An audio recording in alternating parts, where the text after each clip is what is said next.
কোরআনুল কারীম শুধু গল্প শোনানোর জন্য ঘটনা বর্ণনা করে না, প্রত্যেকটি ঘটনার পিছনে মানুষের জন্য শিক্ষা রয়েছে। আর এই জন্যই কোরআন দেখবেন এমনভাবে ঘটনা বর্ণনা করে যে হঠাৎ করে এক জায়গায় কিছু বর্ণনা করে আবার বন্ধ করে দেয়। যতটুকুন শিক্ষার প্রয়োজন ততটুকুনি, বেশি বর্ণনা করে না কোরআন।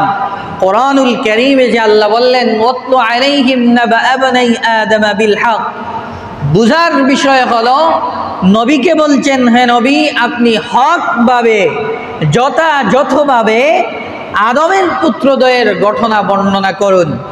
নবীজি যদি ইতিহাসের কোনো ঘটনা বর্ণনা করেন, তিনি কি নিজের পক্ষ থেকে কিছু বাড়িয়ে বলবেন?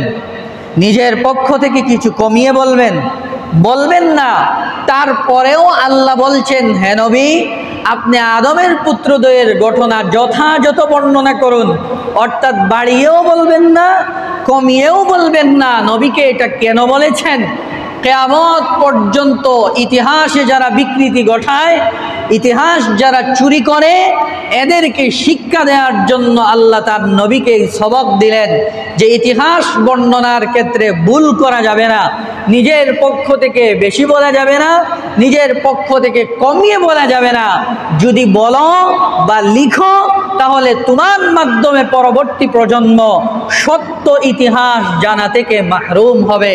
এই শিক্ষা দেওয়ার জন্যই আল্লাহ পাক নবীকে বলেছেন ওয়াতলু আলাইহিম নাবা ইবনাই আদম বিল হক, হে নবী আদমের পুত্রদ্বয়ের ঘটনা যথাযথ বর্ণনা করুন। আর এটা আমরা দেখতে পাচ্ছি আমাদের দেশের মুক্তিযুদ্ধের ইতিহাস, আমাদের দেশের স্বাধীনতার ইতিহাস দুই পরিবারের কাছে আজ জিম্মি হয়ে গিয়েছে।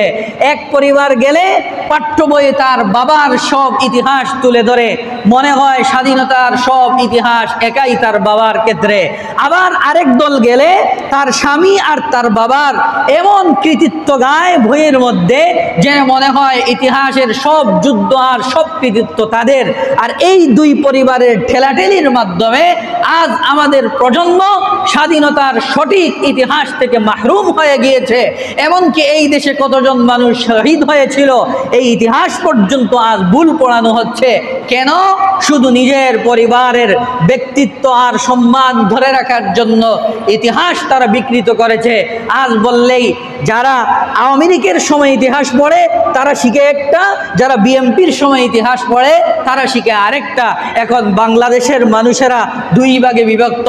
আল্লাহ পাক বলেন ওয়াতলু আলাইহিম নাবা ইবনাই আদম বিল হক, হে নবী আপনি যথাযথভাবে আদমের পুত্রদ্বয়ের ইতিহাস ঘটনা বর্ণনা করুন, যাতে করে শিক্ষা দেন পুরা পৃথিবীর মানুষকে যে ইতিহাস বর্ণনার ক্ষেত্রে বাড়াবাড়ি করবে না, ছাড়াছাড়ি করবে না, নিজের পক্ষ থেকে লাগাবে না, নিজের পক্ষ থেকে এটা ছেড়ে দিবে না। যদি দাও তাহলে পরবর্তী প্রজন্ম সঠিক ইতিহাস থেকে মাহরুম হবে। আর এটা সম্পূর্ণ অন্যায়। কারণ মানুষ ইতিহাস পড়ে কেন? সত্য ইতিহাস জানার জন্য। এখন তুমি যদি তোমারটা লাগাও আর এটাকে সত্য বলো, তাহলে এই জামানায় যারা পড়বে তারা এটা মনে করবে সত্য, পরবর্তী 5 বছর যারা পড়বে তারা বলবে না আগেরটা ভুল ছিল, এটা সত্য। আসলে কোনটা সত্য? আসলে কোনটা সত্য? আমরা তো একত্রে ছিলাম না, আমরা তো দেখি নাই, তাহলে সত্য জানবো কোত্থেকে? তাই আল্লাহ বলেন ইতিহাস বর্ণনার ক্ষেত্রে কেউ কখনো বাড়াবাড়ি করতে পারবে না। সুবহানাল্লাহ।